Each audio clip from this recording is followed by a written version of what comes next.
Sir നമസ്കാരം. നമസ്കാരം. സാധാരണക്കാർ ശ്രദ്ധിക്കാതെ പോകുമായിരുന്ന ഒരു വിഷയം സമൂഹത്തിൻ്റെ ശ്രദ്ധയിലേക്ക് കൊണ്ടുവന്നിരിക്കുന്ന ഒരു അഭിഭാഷക സുഹൃത്ത്. ചെറിയൊരു കാര്യമാണ് പറഞ്ഞു വരുന്നത്, പക്ഷേ അത് നമ്മളെല്ലാവരും ശ്രദ്ധിക്കേണ്ട ഒരു കാര്യം തന്നെയാണ്. ഈ കഥയിലെ നായകൻ എസ് ഷിബു എന്ന് പറയുന്ന അഭിഭാഷകനാണ്. അദ്ദേഹം നഗരത്തിലൊരു ഹോട്ടലിൽ ചെന്നിട്ട് അദ്ദേഹത്തിൻ്റെ സുഹൃത്തും തമ്മിൽ ചായ കുടിക്കാൻ വേണ്ടി കയറുന്നു. അവിടെ ചെന്നിട്ട് രണ്ടുപേരും പൊറോട്ട ഓർഡർ ചെയ്യുന്നു. പൊറോട്ടയ്ക്കൊപ്പം അവിടെയുള്ള ബീഫ് ഫ്രൈ കൂടി ഓർഡർ ചെയ്യുന്നു. പൊറോട്ടയും ബീഫ് ഫ്രൈയും വന്നു കഴിഞ്ഞപ്പോൾ അദ്ദേഹം പറഞ്ഞു, കുറച്ച് ചാറ് കൂടി തരണം, ഇത് രണ്ടും ഡ്രൈ ആണല്ലോ, അപ്പോൾ ഇത് മുക്കി കഴിക്കണമെങ്കിൽ കുറച്ച് ചാറ് കൂടി വേണം എന്ന് പറഞ്ഞു കഴിഞ്ഞപ്പോൾ സപ്ലയർ പറഞ്ഞു, സാർ ഇവിടെ ഈ പൊറോട്ടയ്ക്കൊപ്പം ചാറ് ഞങ്ങൾ കൊടുക്കാറില്ല, അത് പ്രൊവൈഡ് ചെയ്യാറില്ല എന്ന് പറഞ്ഞു. ഉടനെ തന്നെ ഈ ഷിബു എന്ന് പറയുന്ന അഭിഭാഷകൻ അവിടുത്തെ മാനേജറെ പോയി കണ്ടു. മാനേജരോട് ഈ അഭിപ്രായം പറഞ്ഞു, ഇങ്ങനെ സപ്ലയർ പൊറോട്ടയ്ക്കൊപ്പം ചാറ് തന്നില്ല, പൊറോട്ടയും ബീഫ് ഫ്രൈയും ആണ് ഞങ്ങൾ വാങ്ങിച്ചത്, അപ്പോൾ രണ്ടും ഇത് ഡ്രൈ ആണ്, രണ്ടിനും ഒരു ഗ്രേവി ഇല്ലാതെ കഴിക്കാൻ പറ്റില്ല, അതുകൊണ്ട് കുറച്ച് ഗ്രേവി തരണം എന്ന് പറഞ്ഞപ്പോൾ മാനേജർ പറഞ്ഞു, സാർ ഫ്രീ ആയിട്ട് ഇവിടുന്ന് ചാറ്, അതായത് ഗ്രേവി കൊടുക്കുന്ന ഒരു രീതിയില്ല, അത് മുൻപുണ്ടായിരുന്നു, ഇപ്പം ഞങ്ങളത് ചെയ്യാറില്ല എന്ന് പറഞ്ഞു. ഉടനെ തന്നെ ഈ അഭിഭാഷകൻ ഈ ഹോട്ടലിൻ്റെ ഓണറുടെ നമ്പർ തപ്പിപ്പിടിച്ച് അദ്ദേഹത്തെ വിളിച്ചു കഴിഞ്ഞപ്പോഴും അദ്ദേഹത്തിനും ഈ മറുപടി തന്നെയാണ് പറയാനുണ്ടായിരുന്നത്. സാർ ഞങ്ങൾ ഇങ്ങനെ ചെയ്യാറില്ല, ചാറ് കൊടുക്കാറില്ല എന്ന് പറഞ്ഞു. ഇത് ഈ അഭിഭാഷകനെ സംബന്ധിച്ചിടത്തോളം വലിയ വേദനയുണ്ടാക്കി എന്ന് പറഞ്ഞ് മാത്രമല്ല, അദ്ദേഹം പറയുന്നു മാനുഷികമായ ചില പരിഗണനകളിലൂടെ അത് സാധ്യമാക്കേണ്ടതാണ്, ഉപഭോക്താവിൻ്റെ ന്യായമായ ചില ആവശ്യങ്ങളിൽപ്പെട്ട ഒന്നാണ്. നമ്മൾ പണം കൊടുത്ത് ഹോട്ടലിൽ ഭക്ഷണം കഴിക്കാൻ കയറുമ്പോൾ ഇപ്പോൾ ഭക്ഷണത്തോടൊപ്പം വെള്ളം തരിക എന്ന് പറഞ്ഞത് അത് അവരുടെ ധർമ്മമാണ്. ആ വെള്ളം തരുന്നതിന് പണം വാങ്ങിക്കാൻ പാടില്ല എന്നാണ് പറയുന്നത്. അതുപോലെ തന്നെ നമ്മളിപ്പോൾ ദോശ വാങ്ങിക്കുമ്പോൾ അതിൻ്റെ ഒപ്പം ചമ്മന്തി അല്ലെങ്കിൽ സാമ്പാർ ഇതൊക്കെ തരുന്നത് അതിനൊപ്പം കിട്ടുന്ന ആനുകൂല്യങ്ങളാണ്. ഇത് ഒരു കാരണവശാലും നിഷേധിക്കാൻ പാടില്ല എന്നാണ് ഷിബു വക്കീൽ പറഞ്ഞത്. ഷിബു വക്കീൽ പിന്നീട് അത് ജില്ലാ കോടതിയിൽ പോകുന്നു. അപ്പോൾ ജില്ലാ കോടതിക്ക് ഇതിൽ ഇടപെടാൻ പറ്റില്ല എന്ന് പറയുന്നു. പിന്നീട് അദ്ദേഹം സംസ്ഥാന ഉപഭോക്തൃ സമിതിയിൽ പോകുന്നു. ഈ ഉപഭോക്തൃ സമിതി ഈ വിഷയം പരിശോധിച്ച് കൃത്യമായി പഠിക്കാൻ വേണ്ടി ഏൽപ്പിച്ചിരിക്കുന്നു എന്നാണ് പറയുന്നത്.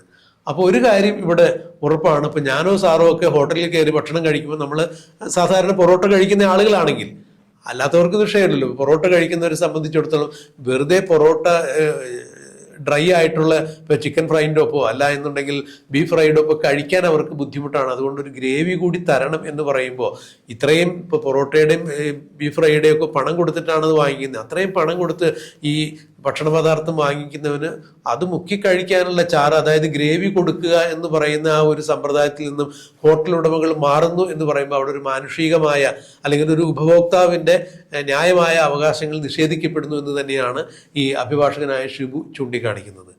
ഇപ്പോൾ സാധാരണഗതിയിൽ ഹോട്ടലിൽ നിന്ന് ഭക്ഷണം കഴിക്കാൻ വളരെ വിമുഖതയുള്ള ആളാണ് വ്യക്തിപരമായി ഞാൻ. അത്യാവശ്യ സന്ദർഭങ്ങളിൽ യാത്ര ചെയ്യുമ്പോൾ തീരെ നിവൃത്തിയില്ലെങ്കിൽ മാത്രം ഭക്ഷണം കഴിക്കുന്ന ഒരാളാണ്. അപ്പോഴും പൊറോട്ടയൊന്നും നമ്മളൊരു കാരണവശാലും കഴിക്കാൻ ശ്രമിക്കാറില്ല. പക്ഷെ പൊറോട്ടയൊക്കെ കഴിക്കുന്ന ആളുകളെ സംബന്ധിച്ചിടത്തോളം ഈ ഷിബു വക്കീൽ പറഞ്ഞൊരു കാര്യം പ്രസക്തം തന്നെയല്ലേ? എന്താണ് രാജ്മോഹൻ സാറിന് ഇതിനെക്കുറിച്ച് പറയാനുള്ളത്? ഇത് കച്ചവടക്കാർ ലാഭം ഉണ്ടാക്കുന്ന പലതരത്തിലുണ്ട്. ഒന്ന് ലിബറലായിട്ടുള്ള സർവീസ് വ്യവസ്ഥകൾ ഉണ്ടാക്കി അതിലേക്ക് ആൾക്കാരെ ആകർഷിക്കുക. മറ്റേത് തടവുകാരായിട്ട് വരുന്ന കസ്റ്റമർ, അതായത് വിശപ്പിന് ആഹാരം കഴിക്കാൻ വരുന്ന ഹോട്ടലിലെ തടവുകാരൻ തന്നെയാണ്. തടവുകാരുടെ ഒരു ക്യാപ്റ്റീവായിട്ട് കിട്ടുന്ന കസ്റ്റമേഴ്സിനെ മാക്സിമം സൗകര്യങ്ങൾ ഡിനേ ചെയ്ത് അല്ലെ നിഷേധിച്ച് ലാഭം ഉണ്ടാക്കാൻ നോക്കും. ഇവിടെ നമ്മൾ ഈ കേസുണ്ടായിരിക്കുന്നത് സാധാരണഗതിയിൽ ദോശയും ചമ്മന്തിയും, ദോശയും ചമ്മന്തിയും, ചിലയിടത്ത് സാമ്പാർ, ചിലപ്പോൾ ഐഫോൺ പോലുള്ള ചില ഹോട്ടലുകളിലൊക്കെ ഒത്തിരി ചമ്മന്തി തന്നെ ചമ്മന്തികളാണ്. എന്നാൽ പല ഹോട്ടലുകാരും ഇത് ആദ്യത്തെ ഒരു ട്രിപ്പ് കഴിഞ്ഞപ്പോൾ രണ്ടാമത്തെ കൊടുക്കാൻ എല്ലാവരും വിവിധ കാണിക്കും. അവർ പറയുന്ന ന്യായം, ഒത്തിരി ഹോട്ടലുകാർക്ക് ഒത്തിരി ന്യായം പറയാനുണ്ട്. ഒന്ന്, ഇങ്ങനെ ഇന്ധന ചിലവ് കൂടി, ഇപ്പോഴത്തെ ഒരു സാഹചര്യത്തിൽ ഗ്യാസ് എല്ലാവരും പറഞ്ഞാൽ എല്ലാം ഗ്യാസായിട്ട് പറയും, എല്ലാത്തിൻ്റെ ഉത്തരവാദിത്വം. പക്ഷെ ഇവിടെ നമ്മൾ കാണാതെ പോകുന്ന മറ്റ് വേറെ ചില കാര്യങ്ങളുണ്ട്. ഇത് തരുന്നില്ലപ്പോൾ മാത്രമല്ല, ഗ്രേവി കൊടുത്തില്ല, ഇദ്ദേഹത്തിന് പൊറോട്ട കഴിക്കാൻ സാധാരണ രീതിയിൽ ഒറ്റയ്ക്ക് ഡ്രൈ ആയിട്ടുള്ളതുകൊണ്ട് കഴിക്കാൻ പറ്റില്ല. അവിടെയാണ് ചോദിക്കുന്നത്. അത് കൊടുക്കാൻ ഇവർ വിസമ്മതിക്കുന്നു. ഇവർ ഉദ്ദേശിക്കുന്നതല്ല, ഈ ഗ്രേവി കിട്ടാതിരുന്നാൽ വേറെ ചിക്കൻ കറിയും കൂടെ അല്ല ബീഫ് കറിയും കൂടെ മേടിക്കുമെങ്കിൽ ആ ലാഭം ഉണ്ടാകില്ലേ, ബീഫ് കറി മേടിച്ച ഇതുകൂടെ കിട്ടുമല്ലോ, ആ ലാഭം കൂടെയാണ് ഇവർ ഉദ്ദേശിക്കുന്നത്. ഇനി അടുത്തത്, ഇപ്പം അടുത്ത കാലത്ത് പറ്റി പറയാത്തൊരു കാര്യം പറയുകയാണ്, ഓവർസ്റ്റെപ്പ് ചെയ്ത് പറയുകയാണ്. ഈ പാഴ്സൽ ആണ് ഫുഡ് മേടിക്കുന്ന ഒത്തിരി പേരുണ്ട്. പ്രത്യേകിച്ച് കൊറോണ കാലം കഴിഞ്ഞ് പിന്നെ പാർസൽ ഫുഡ് മേടിക്കുന്ന ഒത്തിരിയുണ്ട്. പാർസൽ ഫുഡിന് എവിടെ നിങ്ങൾ മേടിച്ചാലും പാക്കിംഗ് ചാർജ്, പാർസൽ ചാർജ് എന്നും പറഞ്ഞ് 10 രൂപ, 25 രൂപ, 50 രൂപ വരെ മേടിക്കുന്ന കേസുകളുണ്ട്. ഇത് മേടിക്കുമ്പോൾ ഒരു പാർസൽ, ഒരാൾ ഒരു ഊണ് പാർസൽ മേടിക്കുമ്പോൾ 100 രൂപയുടെ ഊണ് പാർസൽ മേടിക്കാം, 110, 120 രൂപ പാർസൽ ചാർജ് മേടിക്കുകയാണ്. പക്ഷെ മറിച്ച് ഈ പാർസൽ കൊടുക്കുന്നത് കൊണ്ട് ആ ഹോട്ടൽ ഉടമയ്ക്ക് എന്തുമാത്രം ലാഭം ഉണ്ടാകുന്നുണ്ട്. ഒന്ന്, ഏറ്റവും ആദ്യത്തെ ലാഭം എന്ന് പറയുന്നത് ഇയാൾ രണ്ടാമത് ഭക്ഷണം കഴിക്കാൻ ഉദ്ദേശിക്കുന്നുണ്ടെങ്കിൽ ഹോട്ടലിൽ ഇരുന്ന് ഭക്ഷണം കഴിക്കുമ്പോൾ രണ്ടാമത് ഭക്ഷണം കുഴിച്ചാൽ കൊടുത്തേ പറ്റൂ. ഒന്ന്. രണ്ടാമത്തെ കാര്യം, അത് അയാളെ സെർവ് ചെയ്യാൻ വേണ്ടി 1 or 2 ജീവനക്കാർ മാറി നിൽക്കേണ്ടി വരും. ഇയാൾ അവിടെ ഉപയോഗിക്കുന്ന കറണ്ട്, സീറ്റിലിരിക്കുമ്പോൾ ഉപയോഗിക്കുന്ന കറണ്ട്, ആ മേശ ക്ലീൻ ആക്കാൻ വേണ്ടി വരുന്ന വേറെ എക്സ്ട്രാ ആൾക്കാരുടെ, ജോലിക്കാരുടെ തിരക്ക്, ഈ വെള്ളം ചോദിക്കുമ്പോൾ വെള്ളം കൊടുക്കണം, ഇങ്ങനെ പല കാര്യങ്ങളും എക്സ്ട്രാ കൊടുത്തുകൊണ്ടിരിക്കുന്ന എല്ലാം ഒഴിവാക്കി അതിന് പകരം അങ്ങോട്ട് കാശ് മേടിക്കുന്ന, ആ ലാഭം എല്ലാം കിട്ടിക്കഴിഞ്ഞിട്ട് അങ്ങോട്ട് കാശ് മേടിക്കുന്ന പാക്കിങ്ങിൻ്റെ ആ കവറിൻ്റെ കാശ് മാത്രം മേടിച്ചാൽ മതി. എത്ര ഉണ്ടെന്ന് നമുക്കറിയാം. പ്ലേറ്റ് ഇവിടെ കൊടുക്കണം, ആ പ്ലേറ്റ് കഴുകണം, അത്രയും വരികയില്ല. ഒരു പ്ലേറ്റ് നമ്മൾ കഴിക്കുകയാണെങ്കിൽ 3 or 4 പാത്രം അതിൻ്റെ അകത്ത് ഉപയോഗിക്കുകയാണെങ്കിൽ, സൈഡ് ഡിഷസ് കൂടെ ഉപയോഗിക്കുകയാണെങ്കിൽ പ്ലേറ്റ് കഴുകാൻ ആൾ വേണ്ടേ, അതിന് വെള്ളം വേണ്ടേ, എന്തെല്ലാം കാര്യങ്ങൾ ഹോട്ടലുകാരൻ മുടക്കണം. ഈ ചിലവെല്ലാം ലാഭം ഉണ്ടാക്കിയിട്ട് വീണ്ടും പാർസൽ ചാർജ് എന്നും പറഞ്ഞ് കസ്റ്റമേഴ്സിനോട് മേടിക്കുന്ന വേറൊരു പരിപാടിയുണ്ട്. ഞാൻ ഇതുമായിട്ട് കൂട്ടി വായിക്കാം. ഇത് ഇപ്പോൾ ഗ്രേവി കൊടുക്കാത്തതിൻ്റെ കാരണം ഇതാണ്. പക്ഷെ ഇപ്പോൾ ഗ്രേവി സെപ്പറേറ്റ് ആയിട്ട് കൊടുക്കുന്നുണ്ട്. എവിടെയാ? ഇത്ര രൂപ ഗ്രേവി, 25 രൂപ അല്ലെ 50 രൂപയുടെ ഗ്രേവി പാക്കറ്റായിട്ട് കിട്ടും. അത് വേണം, സൗകര്യമുണ്ട്, മേടിച്ച് കഴിക്കുക. ആ രീതിയിൽ ഈ ഗ്രേവി എന്ന് പറയുന്നത് പലപ്പോഴും ഏറ്റവും കൂടുതൽ പരാതി ഉണ്ടാകുന്ന ഭക്ഷ്യവസ്തു ഗുണനിലവാരത്തെക്കുറിച്ച് പരാതി ഉണ്ടാകുന്ന ഈ ഗ്രേവിയില്ല, പഴയ ഗ്രേവിയില്ല. ഇത് മാത്രമായിട്ട് കൊടുക്കാൻ മാറ്റി വെച്ചിരിക്കുക. അതിനും കാശാണ്. ഇപ്പോൾ ഈ പാർസൽ കാശ് പറഞ്ഞാൽ ഗ്രേവിക്കും പ്രത്യേകം കാശ് മേടിക്കുക. ഇനി നാളെ ഓരോ കറികൾക്ക് 3 8 or 10 കറി ചിലപ്പോൾ കാണും ഹോട്ടലുകളിൽ. ഇതിനെല്ലാം സെപ്പറേറ്റ് കാശ് മേടിച്ചാൽ എന്നാൽ നമുക്ക് ആവശ്യമുള്ള കറി മാത്രം തന്നോ അതിൻ്റെ മേടിക്കുമോ? അല്ല, നമുക്ക് ആവശ്യമുള്ളതിൽ കൂടുതൽ മസാല ദോശയുടെ കൂടെ വട ചോദിച്ചാലും കൊണ്ടുവയ്ക്കും. വേണ്ടാന്ന് പറഞ്ഞെങ്കിൽ മാത്രമേ വേണ്ടെന്ന് വെക്കുള്ളൂ, ഇല്ലേ? അപ്പം നമ്മളെ കൊണ്ട് ഹോട്ടലുകാർക്ക് ലാഭം ഉണ്ടാക്കുന്ന കാര്യങ്ങൾ ചെലവ് ചെയ്യുകയും സ്വല്പമെങ്കിലും നഷ്ടം ഉണ്ടാകുന്ന, അപ്പോൾ ഗ്രേവി പോലെ തുച്ഛമായ നഷ്ടം ഉണ്ടാകുന്ന കാര്യങ്ങളിൽ പോലും പിശുക്കി ലാഭം ഉണ്ടാക്കാൻ ശ്രമിക്കുകയും ചെയ്യുക. അതാണ് ഇവിടെ കണ്ടത്. അതിന് എതിരായിട്ടാണ് കൺസ്യൂമർ കോടതിയിലേക്ക് പോയിരിക്കുന്നത്. കൺസ്യൂമർ കോടതി നിസ്സാര ചീള് കേസായിട്ട് പറയും.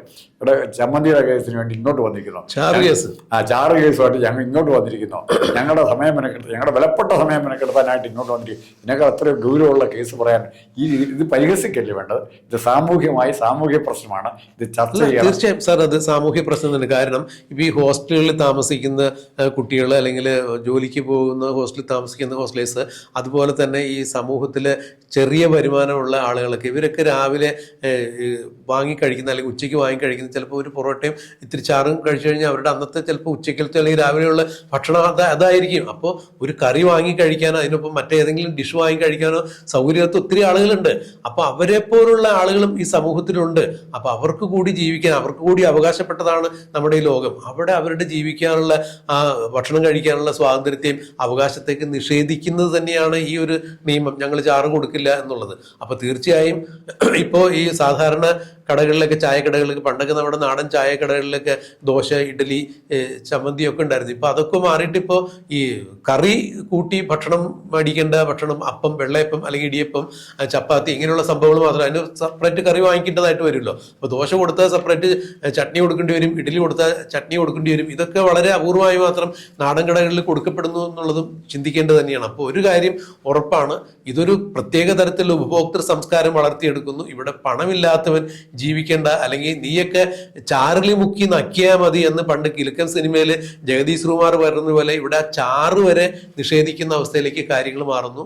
പാവപ്പെട്ടവൻ, അതായത് ധനശേഷി ഇല്ലാത്തവന്റെ ഭക്ഷണ സംസ്കാരത്തെ പോലും നിഷേധിക്കുന്ന തരത്തിലേക്ക് പുതിയൊരു ഭക്ഷ്യ സംസ്കാരം രൂപപ്പെടുത്തിക്കൊണ്ടുവരുന്ന ഇത്തരം ഹോട്ടലുകളെയൊക്കെ നിലയ്ക്ക് നിർത്തേണ്ടത് തന്നെയാണ്. അതിന് നിയമം ഏതുവരെ അനുവദിക്കും എന്നുള്ളത് പരിശോധിക്കപ്പെടേണ്ടത് തന്നെയാണ്.